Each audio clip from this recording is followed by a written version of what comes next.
Alors on va dupliquer tout ça, tout ceci. Avec la flèche noire et la touche Alt, vous le déplacez. Et on va réessayer un effet spécial de décalage.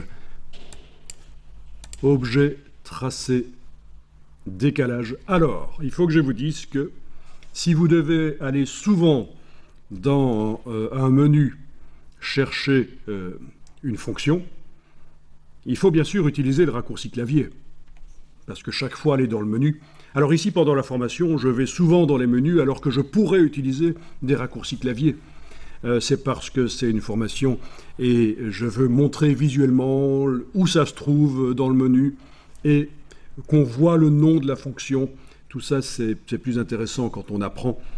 Et par ailleurs, si vous apprenez plein de logiciels en parallèle, Photoshop, Illustrator, InDesign, After Effects, Adobe Dimension, Blender, etc., retenir les raccourcis clavier, ça va être la cata. Je ne vous conseille pas de vous focaliser sur les raccourcis clavier.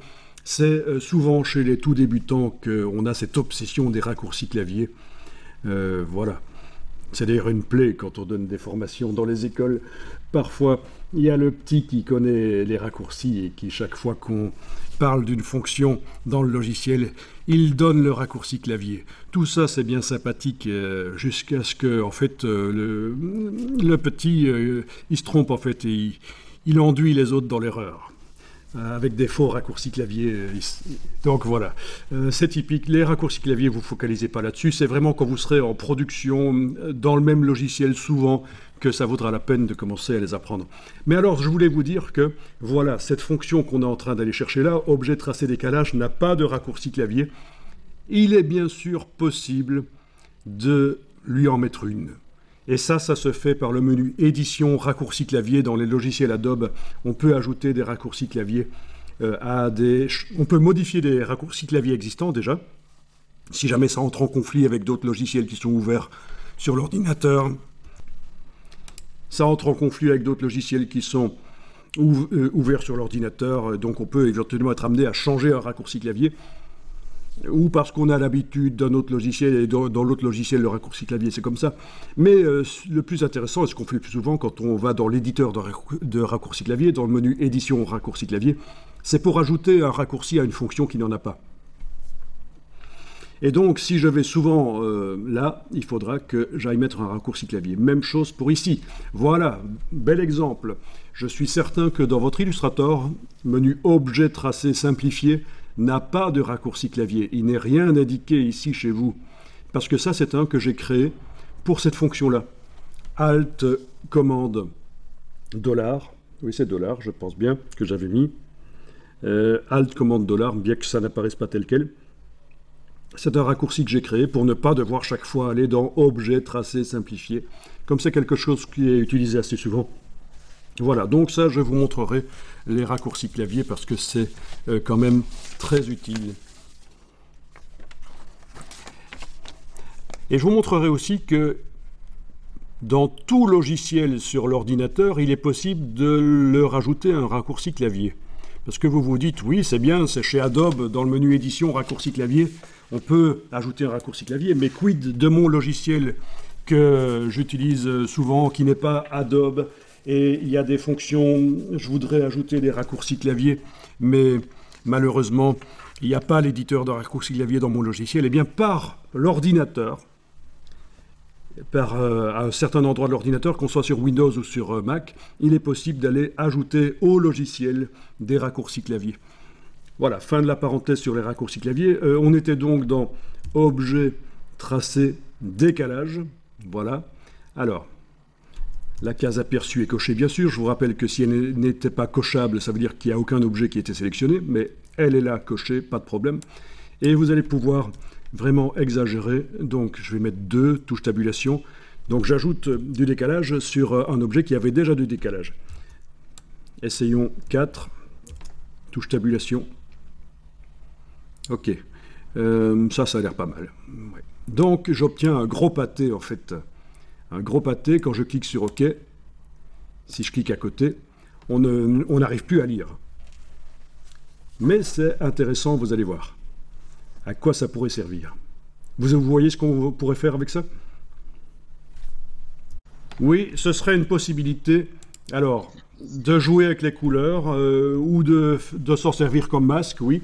Mais en fait, moi, je pensais à autre chose, vous allez voir. Ça va servir de support. Vous avez déjà certainement vu ces porte-clés en caoutchouc sur lesquels il y a du texte qui est écrit sur un support. Ça va servir de support au vrai texte qui est là au-dessus. Vous allez voir, on va faire ça. C'est ça l'idée ici.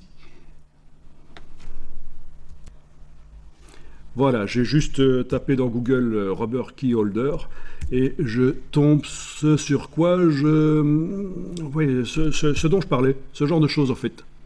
Du texte avec une forme qui sert de support et qui suit la forme du texte. Ça, c'est le genre de choses qu'on peut faire en découpe laser. À un très faible nombre d'exemplaires. Donc, typiquement, c'est le genre de choses qu'une boîte peut faire pour une autre boîte qui est cliente. Quand on fait du B2B, du business to business, on peut offrir des cadeaux comme ça à tous les employés de l'autre boîte pour les remercier, voilà, ou autre chose. Donc sachez que ce genre de choses peut se faire vraiment en peu d'exemplaires finalement. Bon ben voilà, ça c'est l'effet que je veux essayer d'obtenir. Donc, dans la palette Pathfinder, première chose, une réunion. Voilà, il n'y a pas de raison que je garde toutes les formes là inutiles qui étaient là. Je vais enregistrer le document.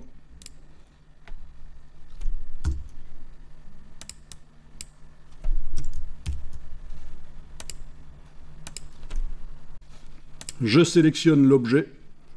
Voilà, et ben, je vais aller chercher des styles graphiques prédéfinis. Ça, on n'a jamais fait jusqu'à présent, aller chercher des styles graphiques prédéfinis.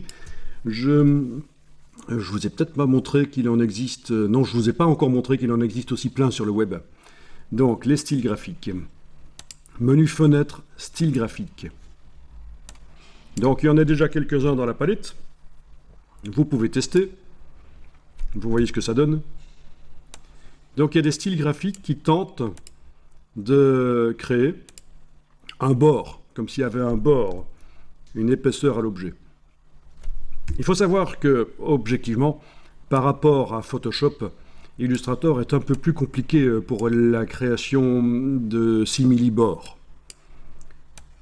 Bon, de toute façon, ici, on n'est pas en train de les créer, on est en train de tester des styles qui intègrent déjà ça.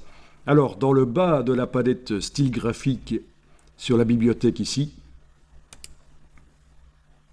vous pouvez descendre jusque... Alors, où est-ce qu'ils sont? Voilà, ben c'est le premier, en fait, boutons et transformations. Une palette s'ouvre. Je l'agrandis pour tout voir. Voilà. Liste, non, on est en affichage par vignette, c'est bon. Ben écoutez, vous pouvez tester. Comme ça, vous voyez ce que ça donne. Donc c'est en fait prévu pour faire des boutons pour le web, mais il se trouve que ce n'est plus d'actualité maintenant. Quand on fait des designs d'interface, on est dans le flat design, et les boutons avec des épaisseurs comme ça, c'est pas génial. Ce n'est plus utilisé actuellement. Bon, je vais prendre celui-là, le bleu intense qui est là, avec un cadre. Je vais finalement prendre celui-là. Ça, c'est pas mal. Ok, je clique à côté, je vois ce que ça donne. Voilà, voilà. Amusant, graphique, sympa. Et modifiable, on le verra après.